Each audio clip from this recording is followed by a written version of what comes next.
Tirupati urban development పరిధిలో అభివృద్ధి పనులకు ప్రాధాన్యత ఇవ్వాలని జిల్లా కలెక్టర్ డాక్టర్ ఎస్ వెంకటేశ్వర్ తెలిపారు. తుడా కార్యాలయంలో శనివారం నిర్వహించిన తిరుపతి పట్టణాభివృద్ధి సంస్థ 2వ బోర్డు సమావేశంలో జిల్లా collector doctor Venkateshwar, TUDA chairman C Diwakar Reddy, incharge joint collector ఉపాధ్యక్షులు N Maurya, OSD Venkata Subbaiah, RD Srinivasulu పాల్గొని అజెండాలోని పలు అభివృద్ధి పనులపై చర్చించారు.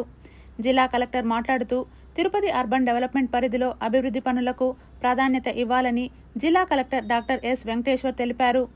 ఈ బోర్డు సమావేశంలో సెట్టిపల్లి టౌన్షిప్ ఏర్పాటు చేయనున్న ప్రాంతం చదును శుభ్రం చేసేందుకు టెండర్ పిలవాలని, పెరుమాళ్లపల్లి గ్రామ పంచాయతీ పరిధిలోని 7 గ్రామాలకు గ్యాస్ ఆధారిత శ్మశాన వాటిక, కర్మక్రియల షెడ్డు, మరుగుదొడ్లు ఏర్పాటు చేసేందుకు ఆమోదం తెలపడం జరిగింది.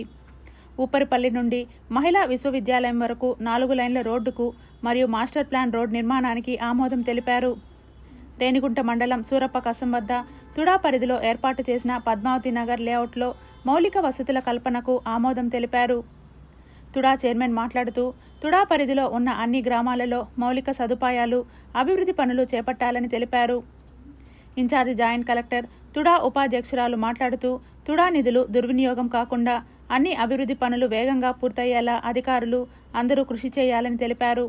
ఈ బోర్డు సమావేశంలో TUDA secretary Srikanth, superintendent engineer Krishna Reddy, EE Ravindra, CPO Devi Kumari తదితరులు పాల్గొన్నారు.